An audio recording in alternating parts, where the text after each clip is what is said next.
ඔන්න එකෝමත් එක කාලෙක බොහොම ලස්සන කන්දක් මුදුනේ බොහොම නිස්කලංක ආරාමයක් තිබුණා.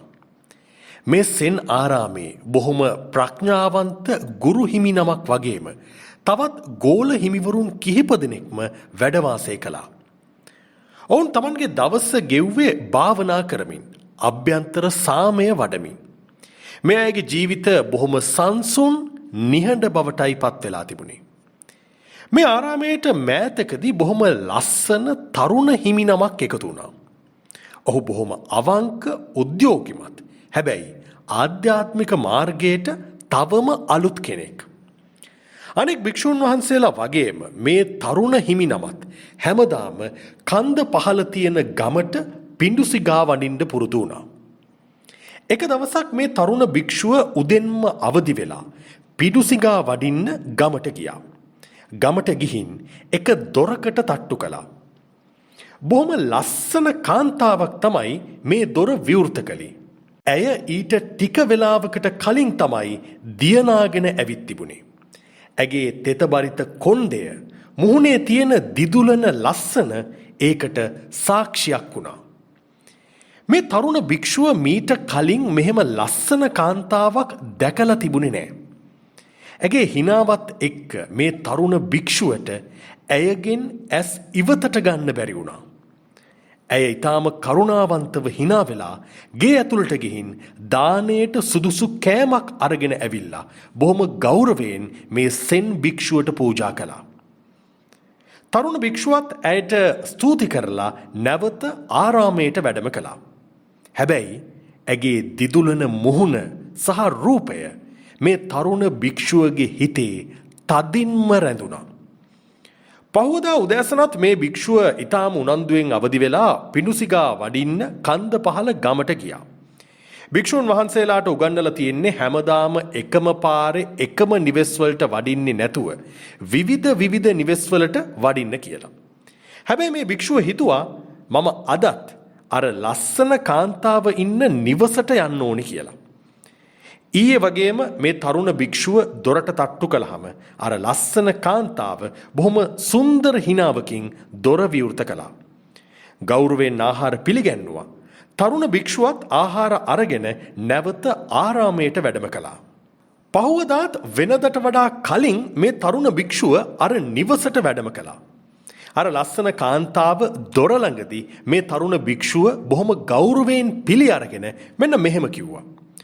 ස්වාමින් වහන්සේ, මම පුරුදු වෙලා ඉන්නේ ස්නානය කරගෙන ඇවිත් දානය පිළිගන්වන්න. හැබැයි ඔබ වහන්සේ අද කලින් වැඩම කළ නිසා මට ස්නානය කරන්න යන්න බැරි වුණා. ඔබ වහන්සේට කරුණා කරලා ටිකක් මෙහි රැඳී ඉන්න පුළුවන් නම් මම ගඟට ගිහිල්ලා ඉක්මනට ස්නානය කරගෙන එන්නම්. තරුණ භික්ෂුවත් මේකට එකඟ වුණා. අර කාන්තාව ගෙදරින් පිටත් වුණ ගමන්ම මේ තරුණ භික්ෂුවත් ඇයට නොදැනෙන්න ඇය පසුපසින් ගියා. කාන්තාව ගඟට ගිහිල්ලා ස්නානය කරන්න පටන් ගත්තා. තරුණ භික්ෂුව ගස්වලට මුවා වෙලා බොහොම රහසිගතව ඇය ස්නානය කරන ආකාරය බලාගෙන හිටියා. මොහොතකට මේ තරුණ භික්ෂුවගේ හදවතත් නතර වුණා. බොහොම වරදකාරී හැඟීමක් ඔහුට ආවා. මම මොනවද මේ කරන්නේ? මේකටද මම පැවිදි වුණේ? හැබැයි ඔහුගේ තිබුණු රාගය ඊට වඩා බලවත් වුණා.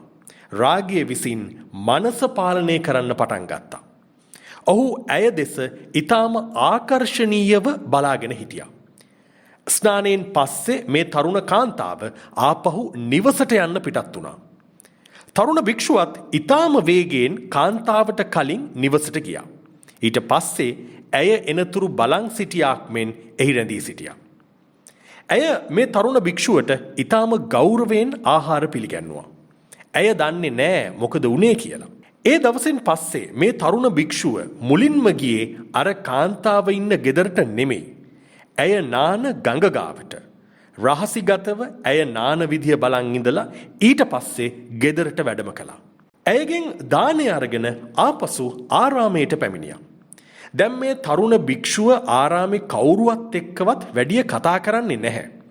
බොහෝ වෙලාවට වාඩි වෙලා අර කාන්තාව පිළිබඳව එන සිතුවිලිත් එක්ක අතරමං වෙලයි හිටියේ. මේ තරුණ භික්ෂුවට භාවනාවක් පිළිබඳ අවධානය යොමු කරන එක ඉතාම අපහසු වුණා. මේ ආරාමයේ හිටිය ගුරු හාමුදුරුවන්ට මේ තරුණ භික්ෂුවගේ වෙනස තේරුණා. එක දවසක් ගුරු හිමියන් මේ තරුණ භික්ෂුවගෙන් අහනවා, මොකද ඔබ යම්කිසි අවුලකින් වගේ ඉන්නේ? මේ වෙලාවේ තරුණ භික්ෂුව කියනවා, එහෙම දෙයක් නෑ ස්වාමින් වහන්සේ, මට ටිකක් සනීප නෑ වගේ. ඒක වෙන්නේ නැති කියලා. ගුරු හිමියන් මේ තරුණ භික්ෂුවගේ මේ උත්තරයෙන් සෑහීමකටපත් උනේ නැහැ. ගුරු හිමියන් තීරණය කරනවා පහුවදා මේ තරුණ භික්ෂුව ගැන ටිකක් හොයලා බලන්න. තරුණ භික්ෂුව උදේම පිණුසිගා වඩින්න පිටත් වුණාට පස්සේ ගුරු හිමියනුත් ඔහුට නොදැනෙන්න ඔහු පසුපසින් වැඩම කළා. දුර ඉඳන් මේ භික්ෂුව කරන හැමදේම බලාගෙන හිටියා. ගෝල භික්ෂුව ගම් යූර ගාවට ගිහිල්ලා ගස්සස්සේ හැංගිලා කාන්තාවක් නාන දෙස රහසින් බලන් ඉන්නවා ගුරු හිමියන් දැක්කා. ගුරු හිමියන් ගැඹුරු හුස්මක් හෙළුවා. ඔහුගේ හදවතත් දුකෙන් පිරීලා ගියා. ගුරු හිමියන් නිහඬවම ඇවිල්ලා අර තරුණ භික්ෂුවගේ උරහිසට අත තැබුවා. තරුණ භික්ෂුව කම්පණයටපත් වුණා, බයටපත් වුණා. ඔහුගේ මුහුණ සුදු මැලි වෙලා ගියා. මුළු ශරීරයම වෙවුලන්න පටන් ගත්තා. ඔහු නිදහසට කරුණ කියන්න උත්සාහ කළා. හැබැයි ඔහුගේ කටහඬ වෙවුලන්න පටන් ගත්තා.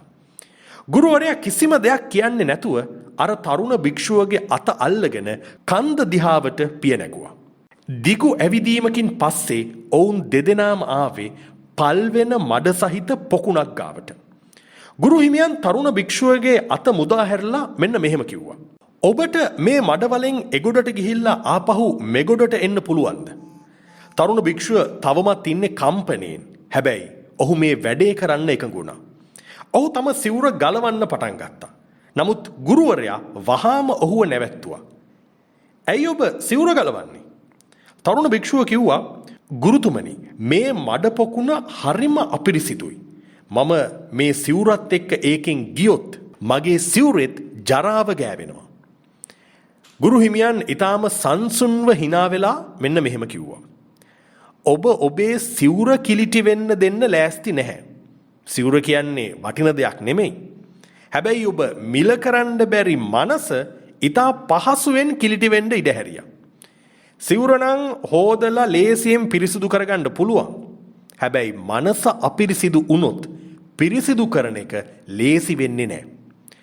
ගුරු හිමියන් අර ජරා මඩ පොකුණ වෙත අත දික් කරලා කිව්වා, කාමය කියන්නේත් මේ මඩ පොකුණ වගේ දෙයක්. හානි වෙනවා කියලා පේන්නේ නැහැ. නමුත් ඒකට ඇතුල් වුණාට පස්සේ ඔබ වැඩි වැඩියෙන් ඒකේ ගැඹුරටම ගිලෙනවා. ඔබ ඔබේ මනසට රාගයට එන්න ඉඩ දුන්නාම ඒකෙන් ඔබේ මනසට හානි වෙනවා. ඒ උගුලට ඔබ නිතරම පැටලෙනවා. ඔබ ඒක නතර නොකළොත් ඔබ තව තවත් අගාධයටමයි ඇද වැටෙන්නේ. තරුණ භික්ෂුව දැඩි ලැජ්ජාවකටපත් වුණා. ඔහුට ගුරු හිමියන්ගේ වචනවල බර තේරුණා. ඔහු හිස නමලා ගුරු හිමියන්ට සමා වෙන්න කියලා කිව්වා. ගුරු හිමියන් ඊටාම මෘදු විදිහට ඔහුගේ හිස මත අත තබලා මෙන්න මෙහෙම කිව්වා. වැටීම ඔබේ පරාජයක් නෙමෙයි. නමුත් වැටී සිටීම ඔබේ පරාජයයි. ඒ නිසා නැවත යහපත්ව නැගී සිටින්න උත්සාහවන්ත වෙන්න. මේ පණිවිඩය ඔබේ ජීවිතයටත් එකතු කරගන්න.